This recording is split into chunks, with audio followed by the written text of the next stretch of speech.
This is day 12 of our Leetcode daily question series, and today's question is sum of square numbers. In this question, we are given with a non-negative integer c in the question, and we have to determine or check whether there exist two integers a and b such that the sum of square of those integers sums up to c or not.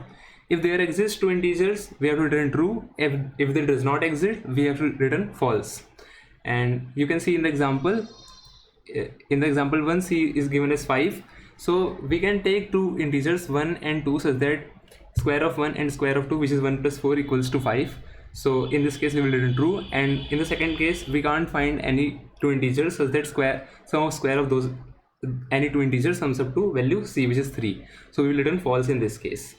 Let's understand the solution of this question.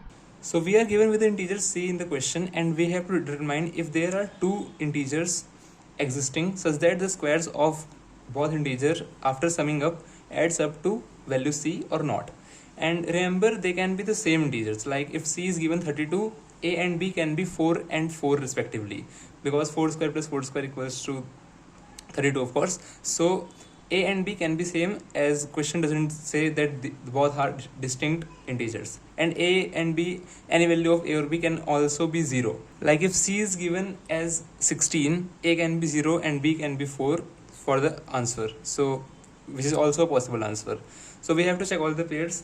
Now let's see with an example what is the brute force approach to do this question.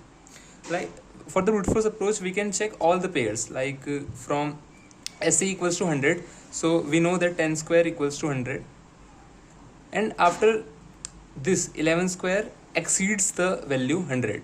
So we have to check all the values of the pairs of a and b till the value under root of 100, which is equals to under root of c. So we will run the loop, or of course less than or equals to under root of c for any value we are checking. So what we can do, we can check all the pairs with 0, 1, 2, 3, 4, 5, 6, 7, 8, 9, 10, and 10 is the under root of 100, so we will not go further 11, 12 or anything. And we can also, and we have to check pairs, so we will also use these values 4, 5, 6, 7, 8, 9, 10. And now we will check if any pair exists that sums up to the value c. So we will just check the pair 0, 0, 0, 1, 0, 2, 0, 3, 0, 4, 0, 5, 0, 6, 0, 7, 0, 8, 0, 9 and 0, 10 fit. Now then 1, 0, 1, 1, 1, 2, 1, 3, 1, 4, 1, 5 and so on. And by doing this operation, we can check if there exists a pair or not. Like 0 square plus 10 square sums up to 100, and also 6 square plus 8 square, when we are checking the pairs with 6 square plus 8 square, which equals to 36 plus 64, also sums up to 100. So this is a correct option, so we will return true in this case. But the problem is that in this case we are checking all the pairs in the range under root of n, so our time complexity will be square of all the pairs which are checking, which is under root of n, as we are checking every pair from under root n to every pair, so it will be under root n square, which equals to big O of n. But this complexity can be reduced with a different method, using the same method but in a shorter way, or like a clever way. So let's see what is the way. So now what we can do is we can find the value of b square by this formula given. So by this formula, if we shift a square from to the right hand side, b square will be equal to c minus a square. So now if we check all the values of a from left hand side, as we were doing in this brute force approach, we can generate value of b by this formula, so we don't have to check these pairs. And if this value of b square is a perfect square, then we have the correct answer. For example, let's say we run a loop for a from this 0 till this 10. So at the point when a equals to 6, when a will equals to 6, what will the value of b square? B square will be equals to c minus a square, which is equals to 100 minus square of 6 is 36, so this is 64. And now we know that b square equals 64, and 64 is a perfect square. We can check that this number is a perfect square or not by doing some operations.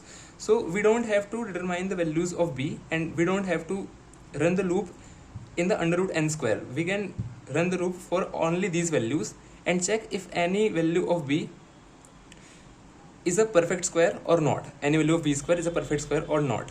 So this is our approach, and let's see how we will do this approach. So I am repeating, what we are doing is we are checking every value of a, which is an integer value, and checking if any value of b exists such that b square equals to c minus a square, which is our required solution. As the question says a square plus b square equals to c, we have to determine two values a, b such that square of both sums add up to c.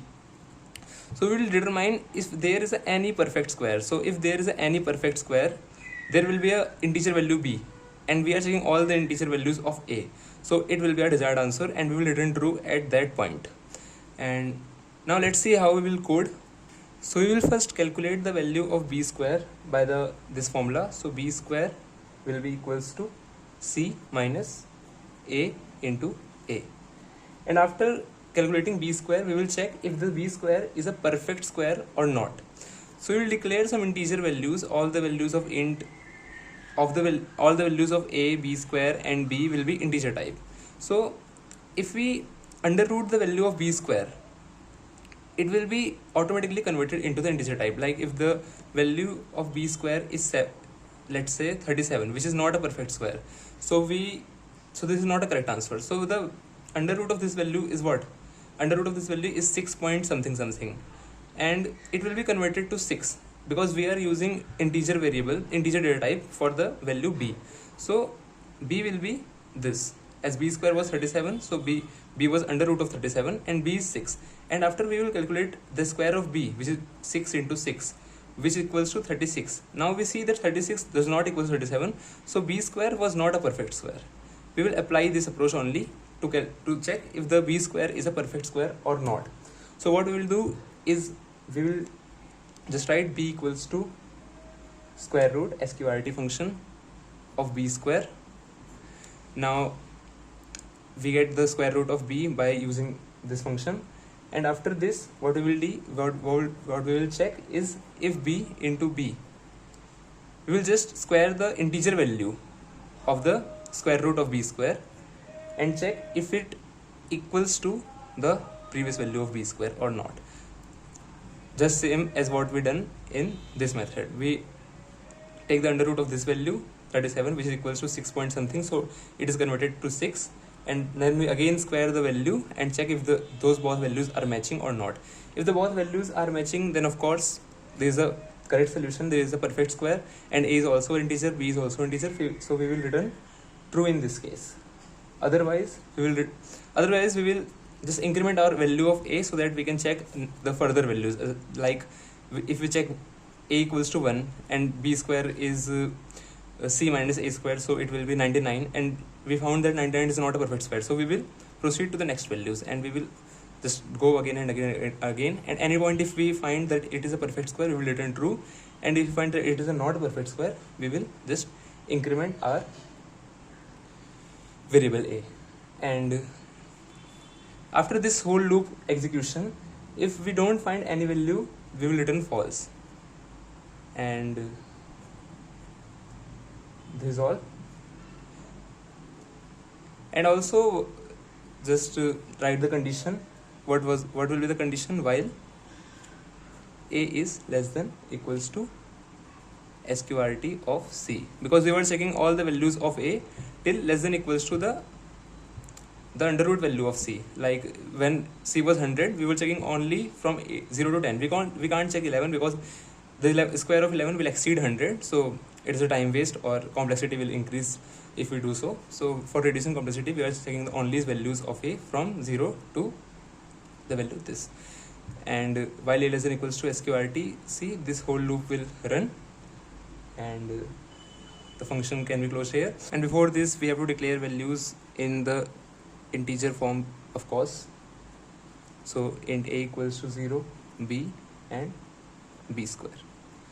These three values which we need, and this is all the code which will be inside the function, and this is the simple answer of this question. Let's submit our code.